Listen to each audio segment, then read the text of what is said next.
Summer here, lactation consultant with Done Naturally. And today I want to talk about retained placenta and a mother's milk supply. I'm going to start by explaining how the body knows that the baby has been born in order to move from colostrum to a mother's mature milk supply. So where that volume goes from very small to very large. And it is all dependent on the placenta. The placenta is loaded with progesterone. And once the baby is born, that placenta detaches. Many of you who have experienced this know after the baby is born, you also have to deliver the placenta. Not as much fun. But the important part is that placenta completely separates from that uterus and is one of the reasons why your team is inspecting the placenta to make sure that all of it is intact and that there's no missing pieces inside of you or even fragments or partial pieces inside your body still. The reason your body can begin to move from colostrum to mature milk making is because of that drop in progesterone.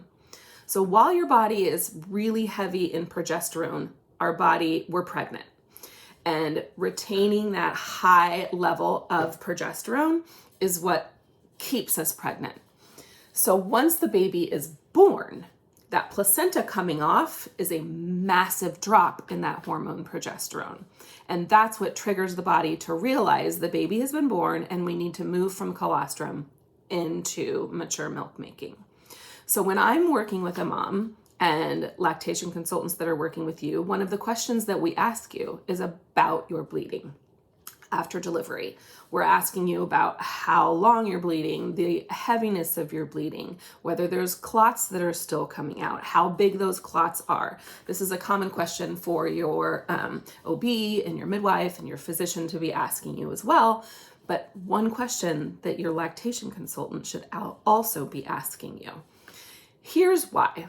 So if we have pieces of placenta left inside, whether those are big pieces or small pieces, your body can think you're still pregnant and not fully move into that mature milk making state, which can result in a lower milk supply or maybe like staying in a colostrum low volume place. Or a lot of times one of the things that kind of can give us lactation consultants a red flag is when she has no other risk factors for low milk supply and she's reporting it or I'm observing it and I'm thinking, what on earth could that be? She has proven milk making history. There hasn't been medical changes in between. What's going on? First question I'm going to ask is, talk to me about your bleeding.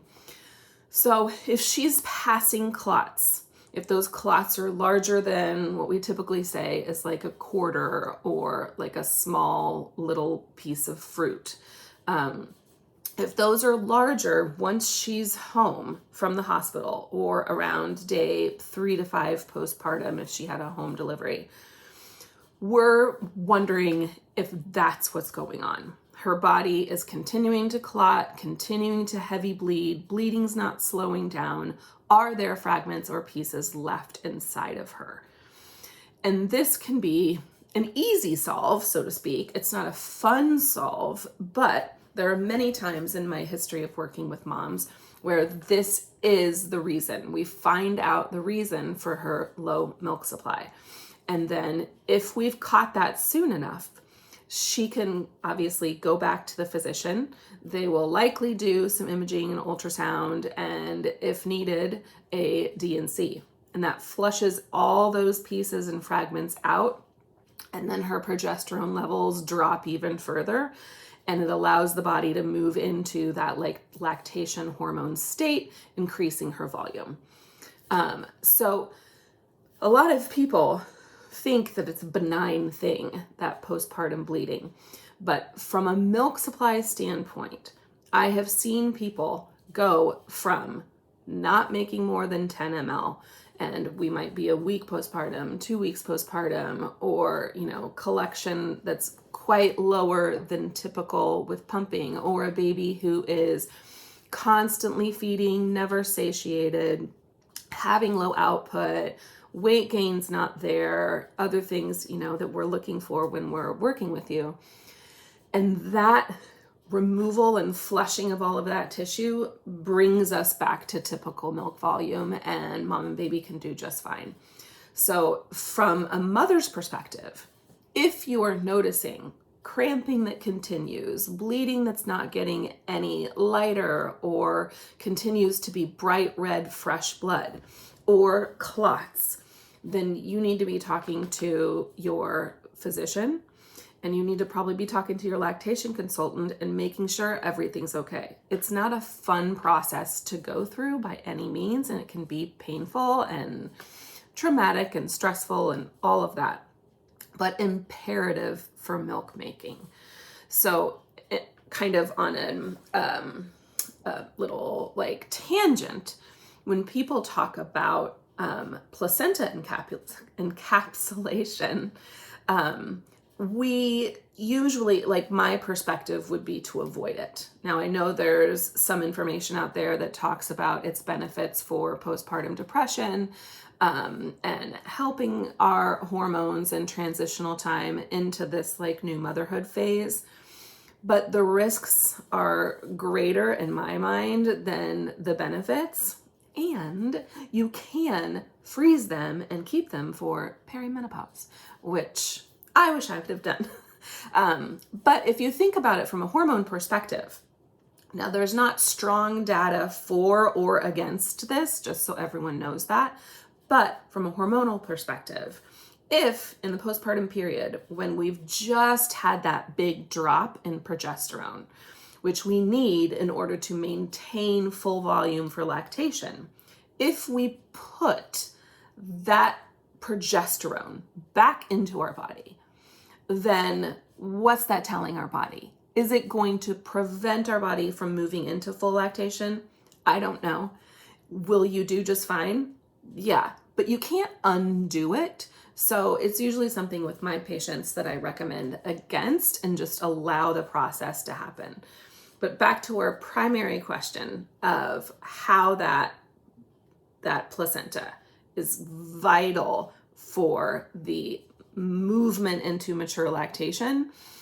That is something that needs to be talked about, needs to be understood, so that parents can pay attention and talk to their physician or their lactation about it. And this is something, again, that I'm talking with all of my patients about, and I've had a few cases in the recent few months where this has been our issue. And so paying attention quickly, correcting it quickly, and moving on is really important into her success of breastfeeding. So that's the quick end of retained placenta and the importance of moving from colostrum to mature milk making. And also, another tangent I just thought about.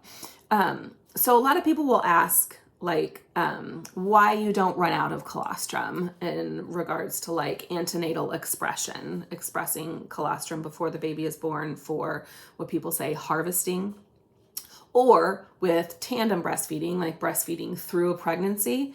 How is that toddler not gonna like take all the colostrum out? Well, again, this goes back to this placenta and the progesterone. So as long as that placenta is attached to the uterus, her body is high in progesterone levels, and she will continue to make colostrum until that placenta is detached and moves into that mature milk making. So you don't ever like run out, which is a question people have. I assimilate it to tears, like you're just gonna keep making them, and similar to actually amniotic fluid, you just keep making it, you don't ever run out. So colostrum's there, you can't use it all up and then have none.